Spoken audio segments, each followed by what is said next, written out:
All right, and then it's live. All right, so this is the second Python class. This video is mostly for the people who couldn't make it. All right, so we'll go over the official, unofficial homework I assigned to everybody. So let me just close this stuff. Probably shouldn't be recording this, but all right. Amina, do we want to use your homework as an example? No. All right, let me make a new directory here. So I'll make a Python project. I'll call it like homework. That's really small. You guys can't see that, can you? I'll call it homework. All right, so if I remember correctly, the homework was to write a program which reads in two files. So let's make those files here. So we'll make a file. We'll call it Griff. It's short for Gryffindor because I don't know how to spell that out. I just copy pasted it. So this is Gryffindor. We're gonna make it a text file. .text. Oh my god, everything's so small.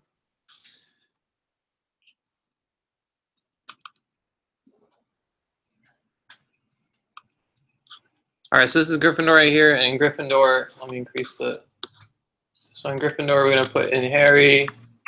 We're gonna put in Ron, and then who is the other one? Hermione. Hermione. Yep. Hermione. I think I got her name wrong. M-I-O. So like H-E-R. Hermione. I got it. Cool. Thanks. All right, and then the other file, we are going to do Slytherin. So you click make a file. I call it Slyn. Slyn. Words are hard to spell. I really got to fix this font problem. All right, so I'll put in Draco Voldemort. Voldemort? Is it an E? Mm-hmm.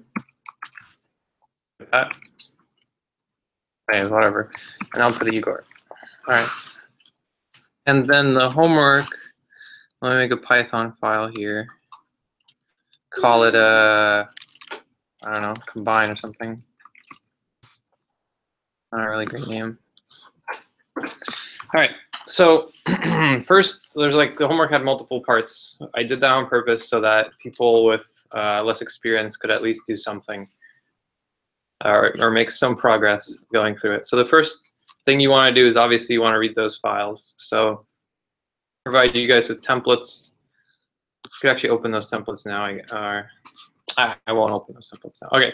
So the function which opens up files in Python is open. Here we'll open our single brace or double brace quotes to indicate a string. And then what we want to read in is Griff .text. And then the second parameter of this function will be what we want to do with the file, which is we want to read from it. And then we're not saving this. We could save it, or we. Why did you write if you want to read from it? You're right. Oops. Good job. You get some brownie points. So we're reading from it. Second thing we want to do is we want to read from Slytherin. So we put in slyn.text. Again, we want to read from it. And then we'll save that in Griff file. We'll put that in a variable. And then we'll put slyn file. And if you guys remember from last class, we talked about new line characters. So currently, look at what's in these files or what it looks like.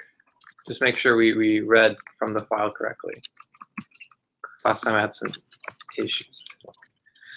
So we'll just call this like a line. So we're making a for loop, which is going to go through every line of this file object, and we're going to print that line. We're going to right click and we're going to run. And our output is, all right, we screwed up already, so this is good.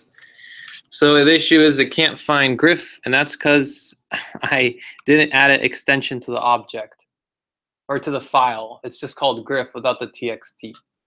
I can change that, or I can just get rid of the txt. Either or. I'm just gonna get rid of the txt because it's easier. This monitor is actually making my computer slower, which is quite interesting. I'm not sure how that's possible. All right, let's try this again. And it's pretty clear from the error. It says file not found error, no such file, griff.txt. And I looked at the file, there wasn't a .txt, and so that's why I changed. So there you go. We went around and we printed it, and our output is Harry, Ron, Hermione. And as you can see, there's new line characters after each one.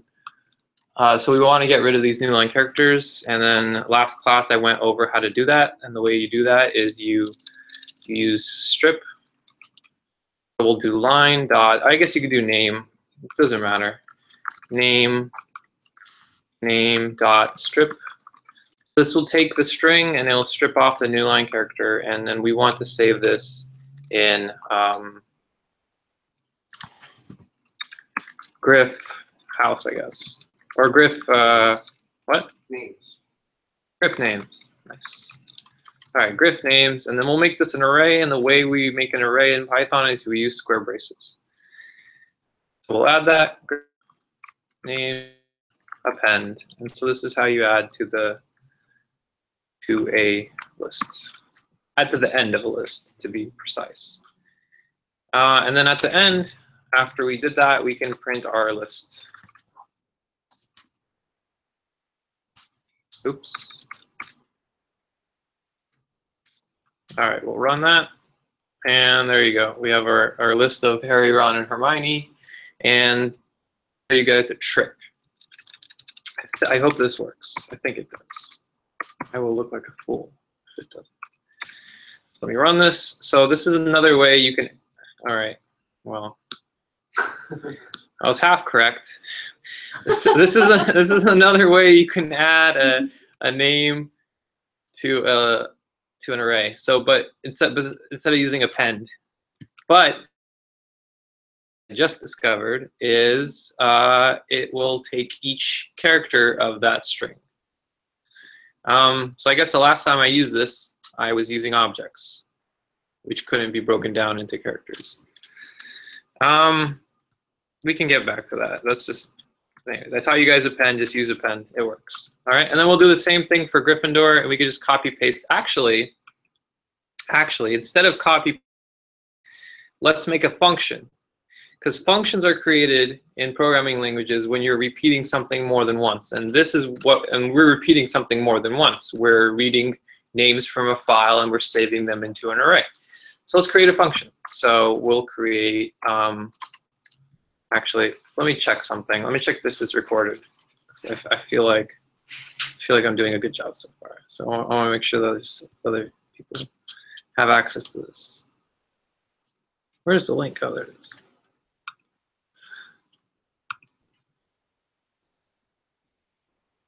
All right, cool. Looks like it's up. Awesome. Wait, yeah, it looks like it's up. Great. All right, so let's make a function. So any ideas for function name? Get house names. Get house names. Sounds good. And then what we're going to input is on this side of the table. What are we going to take into our function? House names. Or the file name. Yeah, the file name. Oh. Which is the house name. Yeah, which is a house name. Yeah. So yeah, we could just call it house.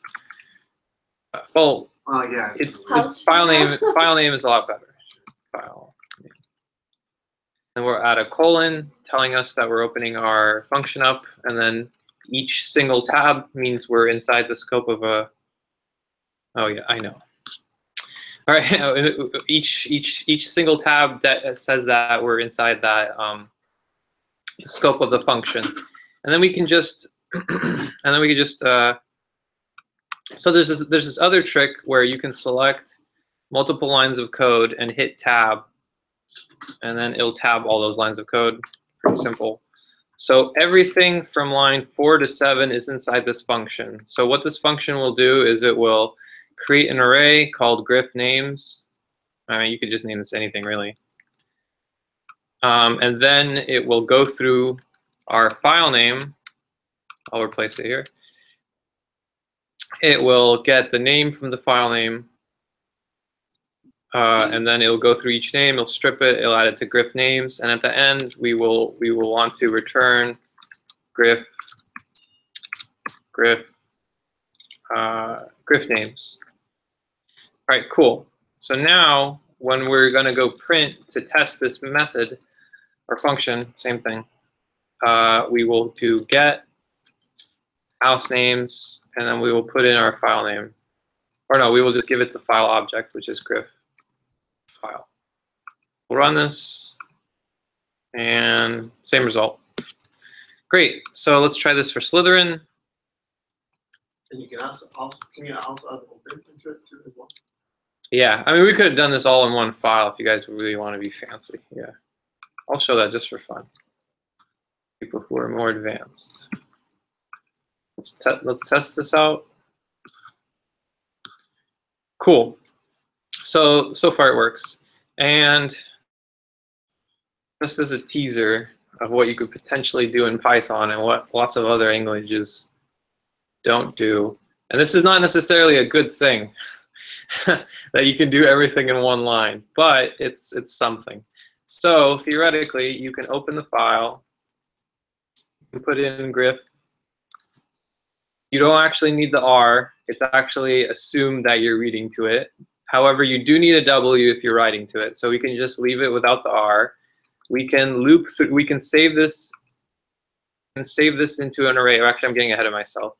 We can loop through this. We can do for name in the file. And then for each name, we're going to strip it. And then we're going to save everything into a list. Print this just to double check we're doing everything correctly. And it worked. So that's just a short, yeah. So that's just so like once you like understand how it works, when it's broken up, you can like do this all in one line, because it's fairly common that you're going to be stripping characters from a file name. Also, since this is already an array, or actually, no, that's pretty much it. But you can do other things. You can do like with this list, you can. There's like other methods you can do with it. What happens if you don't put the array around everything? Don't save to anything. It's basically the equivalent of doing like one, 2, 3. So here I'm making an array. I'm not saving it anywhere. I'm making an array, and I'm storing 1, 2, 3 in it. If I take away the square braces, it will, like, the commas will not mean anything. So it will fail. So if I take these away, it will like not be happy. Oh, that's interesting. It's printed 1, 2, 3. Would that work without? But it's not. This is not a it's not an array. Well, okay, but if you take out the base, will it just run Harry, Ron, Hermione? Like kind of without, not in an array, but like kind of. It's actually a good question. Print it out. Yeah, sure. Let's try that. No. So what it did is it built it. Yeah, so what this is it's it builds a generator object in the background, and then because it's looping, so it's kind of it's kind of tricky. Yeah, but basically what this does is it loops inside this scope, and then as it's looping, it's stripping each time, and it's saving it into this array, these highlighted braces. But yeah, so this is just like this is just the easy way of doing this all in one line, everything up here. And obviously you don't want to print it right away, you want to save it just like I did, or actually I didn't save it. So we can save it. I was just printing it. All right, so now that we know it works, we can get rid of these print statements. We can save it into Griff house equals and Slyn house. All right, so the next part of the homework was to was like multiple parts, but the next part was to get rid of Voldemort. So you don't want him to be in there. So there's multiple ways of doing it. One way of doing it is in your method, you could theoretically add an if statement. And why did I do Griff names? It should just be names, I guess. Let's make it more generic. House names.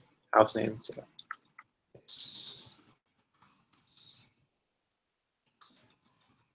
And I could have just refactored this. Actually, that would have been good to show everybody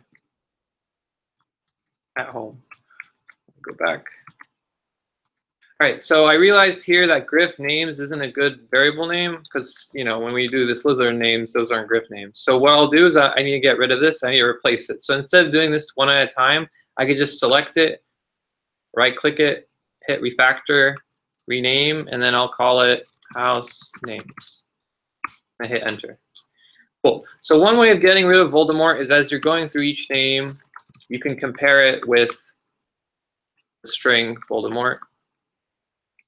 Voldemort. And if it's, well, I guess you want to double check that it's not there. So if the string is not equal to Voldemort, you'll save it inside the list. So keep in mind what I'm doing here is I'm using the tabs to detonate scope. So the scope of this for loop is everything which has, so this if statement has 2 tabs, and this has 2 tabs. This actually has 3 tabs. So the scope of the if statement is 3 tabs. So everything which has 3 tabs has 3 tabs inside of it. So we can even like print not Voldemort, I guess, which is kind of like repetitive. But or actually, we can do an else to show people we found the Voldemort. So we can do print quotes found Voldemort. We'll give this a run. I know that I misspelled that. Just ignore it. Didn't print anything. It's interesting. Is there a difference between single quotes and double quotes? No, there aren't. In lots of other languages, single quotes are only for characters, double quotes are for strings. But in Python, it pretty much doesn't really matter. You can mix and match. Actually, can you mix and match? But you can like yeah, in your code you can't mix and match. That's the only thing. But yeah, you can have like single quotes here and double quotes later, like I'm doing, and there won't be any issue. So this is interesting.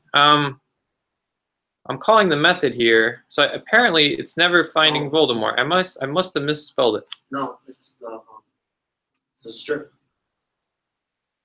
Maybe? Because you're stripping it? I strip. Oh yeah, you're correct. Great job. All right, so if we the tab. So if we add it n, it will match. It's because we haven't stripped it yet. Nice. So there you go. We found Voldemort. So that's one way of getting rid of Voldemort. And then we could obviously check this by printing these 2 houses, and we could double check that he's not inside the Slytherin house. If we run it right now, cool. All right. So now in the Slytherin house, there's only a Draco and Igor. So we accomplished our goal. Another way of doing this is you can just remove it from the list. So let's get rid of all this stuff. You might want to, I mean, this is one way of doing it, but you know, somebody might look at this later, might look at this method and say, oh, okay, this is a simple method, get house names. Why is there Voldemort in here? That doesn't seem to be, you know, that seems to be doing more than the method really, you know, tells us to do. So what we can do is as soon as we get everybody in the Slytherin house, we can get rid of Voldemort. So we can get Slytherin house, remove, and we'll do Voldemort. And now there's not going to be a strip because we already added him without the new line character. Yeah, same thing. This, I would actually like slightly prefer this, but it's pretty much the same thing. All right, so the other part of the homework was to throw everything in one house and sort it and write it to a list. So let's do one thing at a time and throw everything in one house. So we are going to make a list called Hogwarts. Hogwarts. Make it a list. And so to add a list to a list, there are like multiple ways. One way off the top of my head is you can probably use plus equals. I don't know why I want to use that so much today, but Hogwarts plus equals Slytherin house. Let's print Hogwarts. Keep in mind I didn't sort these yet. It's just combining the two houses together. There you go. So that works. Another thing which works, pound sign for comments, by the way. Another thing which might work is you can probably just use a pen.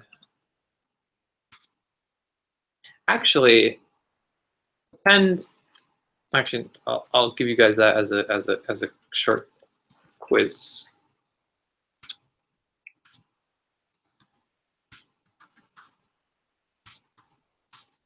All right, so now we're going to use a pen instead of plus equals, and we'll see what we get. And it looks slightly different.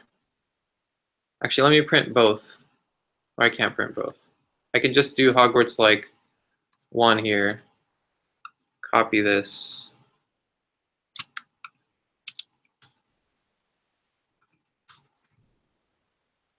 Take out the comments.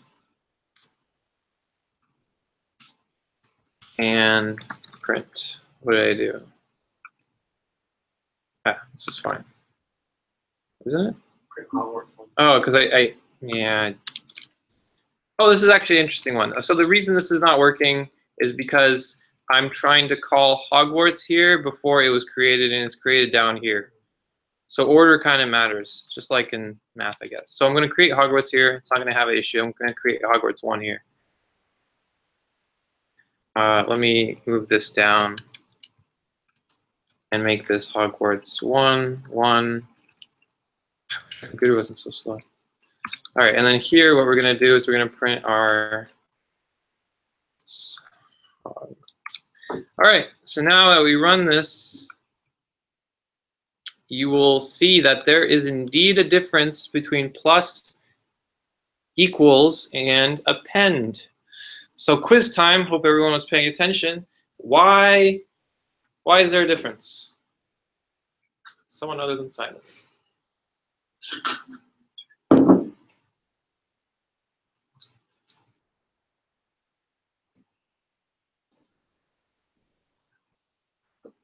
Append is you create like it generates several lists, right? Append takes what's in the parameter and adds it to the end of the list. And then just put after it. What? Isn't Oh, like yeah. the other one just put it after it and not do it? Yeah, but what's different in the output? Look what append does. So this bottom line is what append is doing. So what is it doing?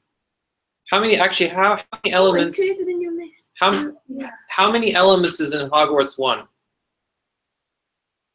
5. 5. Yeah. And the other one has 2. So let's test this theory. I said Hogwarts 1, but yeah, we can test this theory. We can do. Last time I showed you guys how to print how to find out the length of a list. There's a standard library function in Python called len, and you can throw anything you want in there. You could throw in somebody's name, a list, anything, except for a function, I guess. So the answer is 2. So there are only 2 things in here. Which are the 2 things? Hogwarts and Slytherin. Well, Gryffindor and Slytherin. Oh yeah. So, Yeah.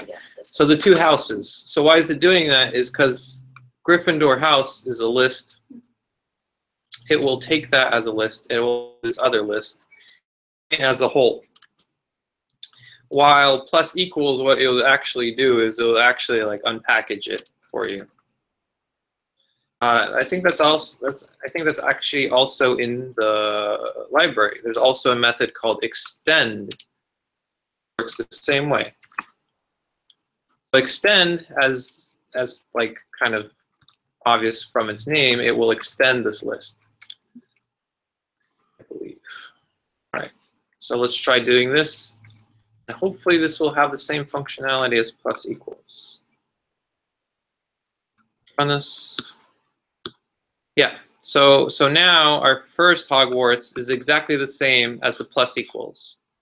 So what plus equals does is it basically does extend, but in a different. Well, it does it the exact same way, pretty much. It's just a different syntax. Either or. But just keep in mind the differences. If you have two big lists, you want to combine them together, use extend or plus equals. If you have one element which you want to add to the end of the list, just use append. But if it's a list, keep in mind it will keep it as a list. So this is a list of lists. Sometimes you actually want to do that. So for example, if we wanted to, last time I went over indexes. So if I want to get the first index of Hogwarts 1, it will, what will it print us? Does anybody have a guess? What will line 25 print us? The first house. Oops. Yeah, it will print us the first house. Cool. Now say that we wanted to only print, let me comment this out too. Say that we only wanted to print out Harry. How would we do that? Without using, yeah, 0, 0. So that's called a two-dimensional array. So this is a one-dimensional array we were using so far, but if we just use a 0 or 1 or 2, we can get Harry, Ron, or Hermione, depending on what we want.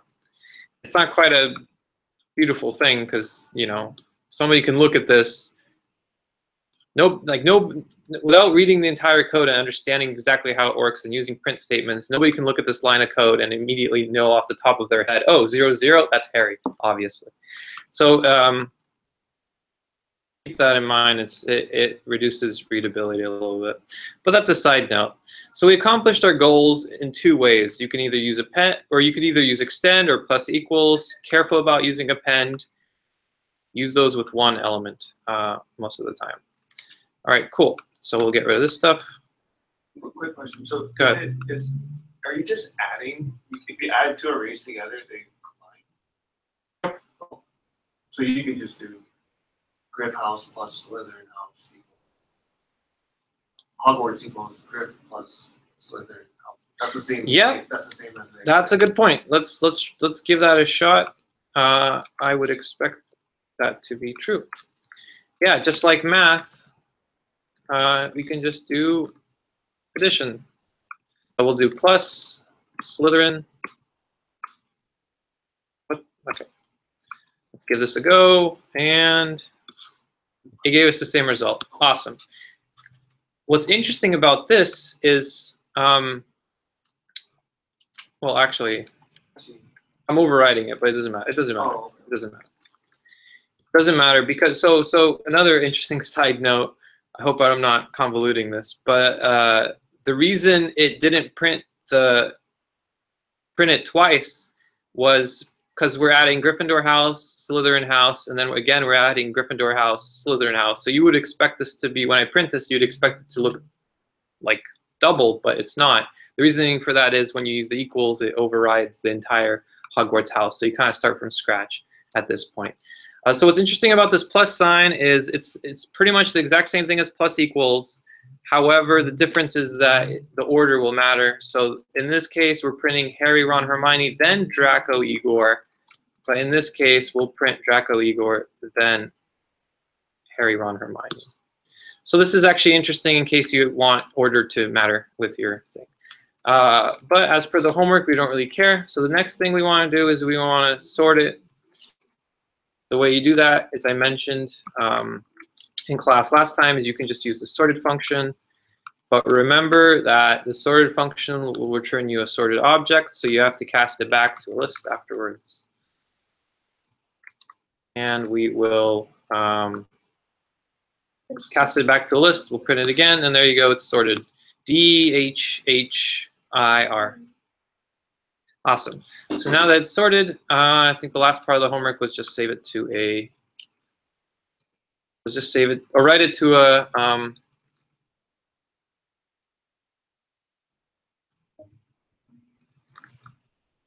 Write it to a file. All right. So to write to a file. Oops. Damn these typos.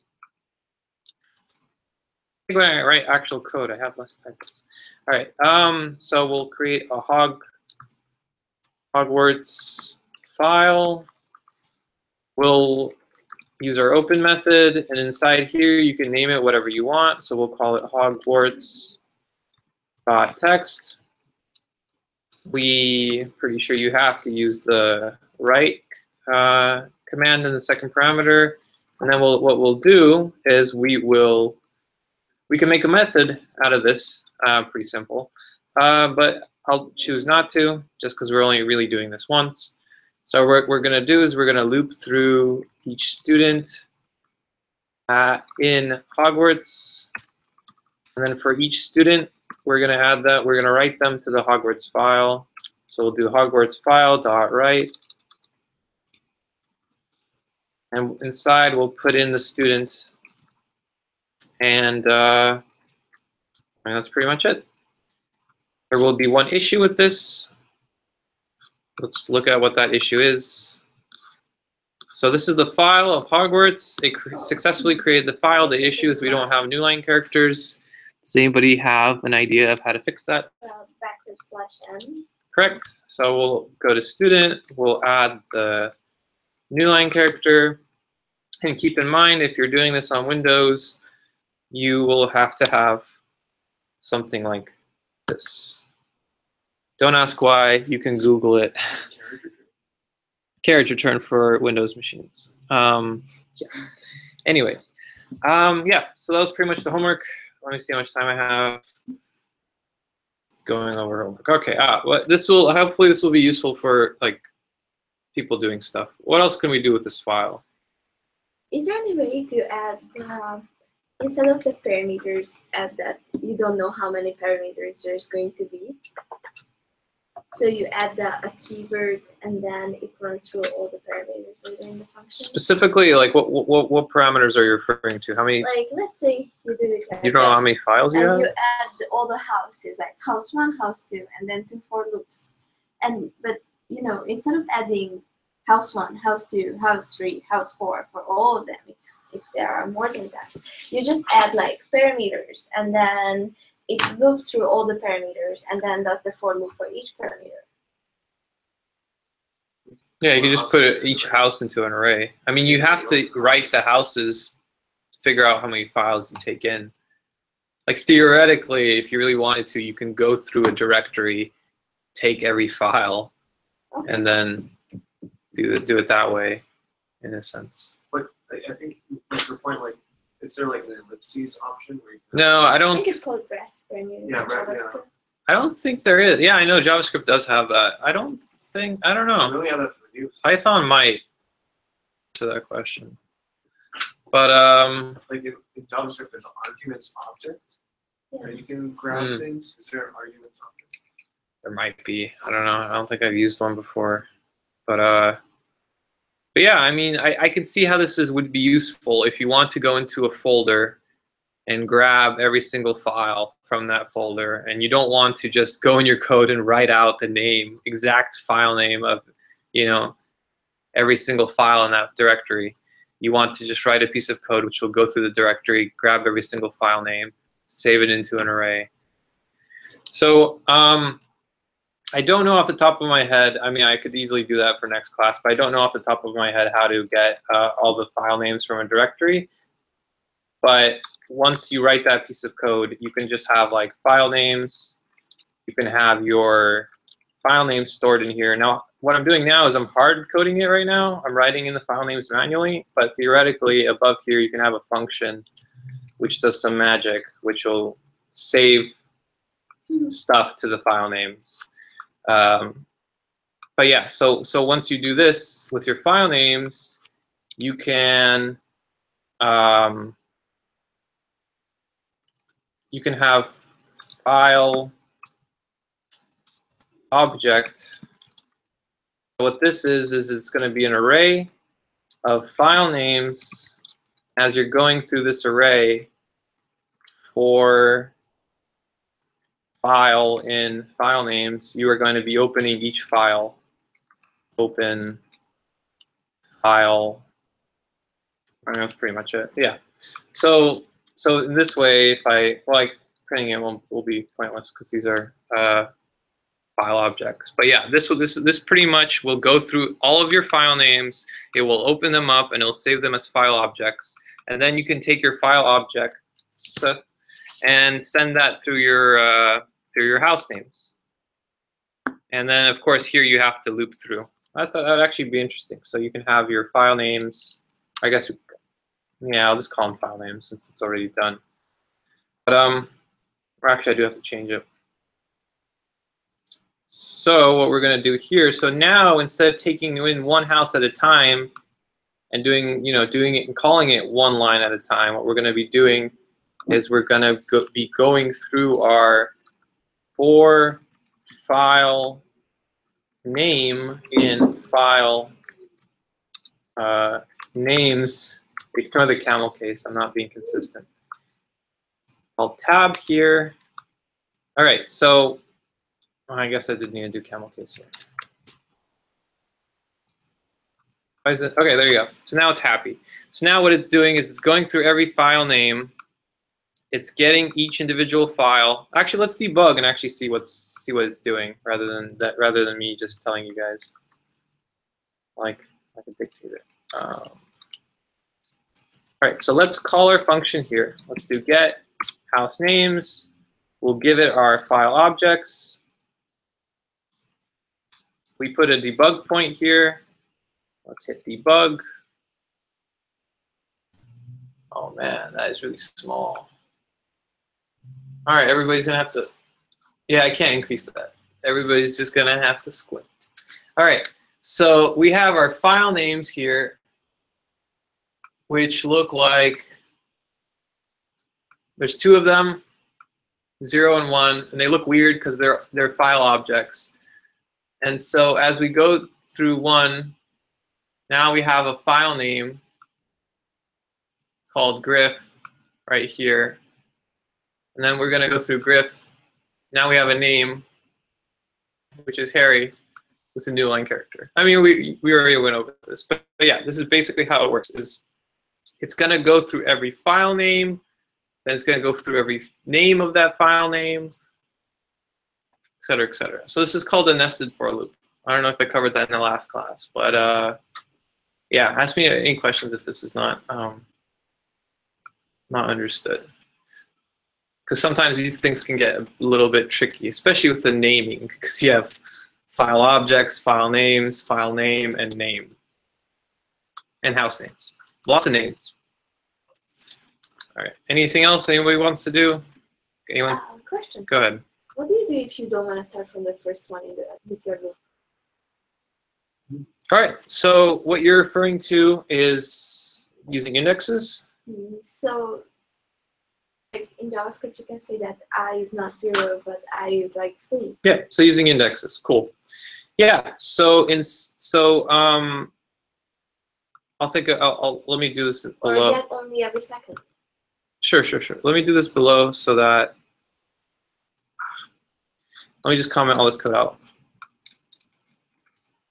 Let me write a simple example for this.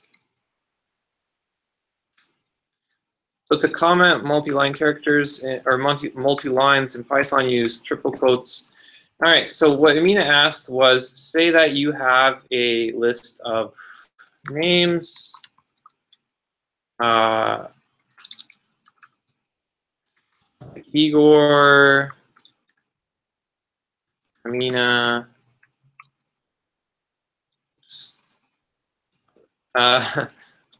leave that in, and Simon, and say that we wanted to print Amina and Simon, but not the first thing in the list, which is, you sometimes would want to do that.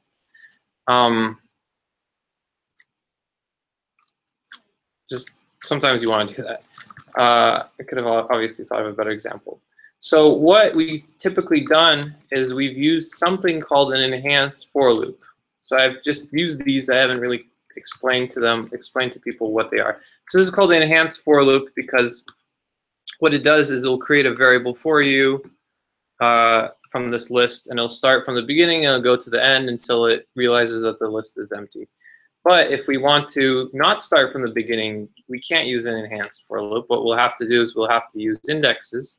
So what we're going to be doing is we're going to be doing I, which is going to be called a incrementer. I guess, or just a, I'll just call it incrementer. I think there's some other name for it. I forget. So how you do this in Python is there's a range, and we're going to be going from 1 to the length of the list, which is names -1, I think. Yeah, -1. Or maybe no, -1. We'll find out. And then what we're going to be doing here is we're going to be creating a name variable, which is our names at element I. And it's going to start from 1. So what range does is it goes from 1 to the second parameter, which is length names. So we will print. But hopefully, if we wrote this code correctly, it will print Amina and Simon, but it will not print Igor, and that's what it did. So that's how you go from, that's how you not print the first one. And the same thing, we can just change this to 2, and it will print Simon and not Amina. Voila. Wow. If you, it says for I, and can you make that, like, how would you like iterate by 2? Cool, great question. I was actually going to get to that. So to iterate by 2, so let's make our list a little bit bigger. I forgot. June. All right, awesome. So we have June, we have Bo, who's not here, and we have John. Oops. We have John, who's also not here. So what we're going to do is we're just going to go from 0 to the end. But what we want is we want to print every other name. So we want to print Amina, June, and Jonathan instead of all the names. So what we do is we add a third parameter, which tells us how much to add to our I every single time. So let's try this out. And voila, we have Igor, Simon, Bo. Because I started it from 0. If I wanted to start it from 1, it would go Amina, June, Jonathan. Voila. Fairly simple. Now, using the same logic, you guys have seen me use these. No, they're not called list comparator. I don't know the word for them. But you guys have seen me use for loops in a single line. So say that we wanted to create a list of numbers. So we'll create an array of numbers, and we want all the numbers between 1 to 100. Now we just learned this really cool thing, which is called range. And we figure, hey, instead of doing this all the way to 100, let's use a for loop. So what we could do is we could do I for I in range 1 to 100. Actually, it has to be 101 because the last one won't count. So we'll do numbers. We'll print, and there you go. You have 1, and at the end, you'll get 100. Cool. And then obviously we can do this by, if you want all even numbers or all odd, this will give us all odd numbers. There you go. And if we want all even numbers, we'll just start with 2 or whatever. Pretty straightforward, right? Cool. So that answers Amina's question. That answers Simon's question. Could you also do it like? Yeah, you can do by 3. You can do whatever. Can you do it like like multiply by 3 or like other? Because those are just steppers. Like good question. Like, it will add to the value. If you start with 101 and go to 2, does it go reverse order? Can you go negative? Yeah. So say that we wanted. So say that this is really cool. We get all even numbers. So let's just rename this variable. Call it even nums. So say, and this is really nice, but say that whoever's asking us to do this wants it backwards. So they want us to start with 100 and go back to 2. So one cheap way of doing this, and this will actually work for reversed even nums. So one cheap way of doing this is, and this will actually work for names as well, is we can actually use a library function in Python called reversed. We'll just throw it in there. Oops, come on. We'll just throw it in there, and then if we do this, it will actually not work because reversed will return us a reversed object. So we have to cast it back to a list. But after that is done, and we try printing our reversed even nums, good to go. So now it goes from 100 to 98. However, as per Simon's question, say that we didn't want to use this thing, and we don't need to. This will just work for anything. This will reverse the order of our sorted list, in fact, in case we wanted to sort this list alphabetically and print it from Z to A. So the way to do this is you just flip the numbers around. You just put 2 here, and you print 100 here, 101 or whatever. And instead of adding 2, this will fail tremendously, I believe. I accidentally hit debug. Hit run. So this didn't print anything. Does anybody know why this didn't print anything besides Simon? So what I tried to do, what worked was I started from 2 and I went to 101, right? That worked. That gave us all even numbers from 2 to 101. I said, okay, well, let's do it reverse. Let's start from 101 and let's go to 2. This should work. Why is it not working? Any ideas? Because you're incrementing it with 2 and not decreasing. Correct. So the third parameter here is our action. So what it does is if it's a positive number, basically what it does is it adds 2 every single time. But we don't need it to add to 2 because it'll go to 103. In 3, it will look at this and it will see that 102 is greater than 2, and then it's not going to be happy about that. So what we do is we just add a minus here. Yeah, that one. Cool. So it starts from an odd number and it basically does every odd number. It's because we started from 101. If we start from 100, it'll go 100 and then 98, and it'll keep doing that until we get to 2. Voila. So this does the exact same thing as reversed, but it's a bit more methodical. And actually, it stopped at 4. It's because when we get to 2, 2 is equal to 2, and I'll go over that some other time. But we can just change this to a 0, and you'll get your 2 back. There you go. Cool. What is Python used for? What is Python used Yeah, for? what do you use it for? I use it Like for a practical example. Sure. Well, reading files and merging files and doing file parsing, that's a pretty practical example. But what I use it for, at least at Outward, is multiple stuff. But one thing is editing CSV files. So if somebody tells me like, hey, this value is not supposed to be here, or we're not using this anymore, go through this 1 million line text file and get rid of a certain thing. So for example, like let me open something. So here are our master asset names.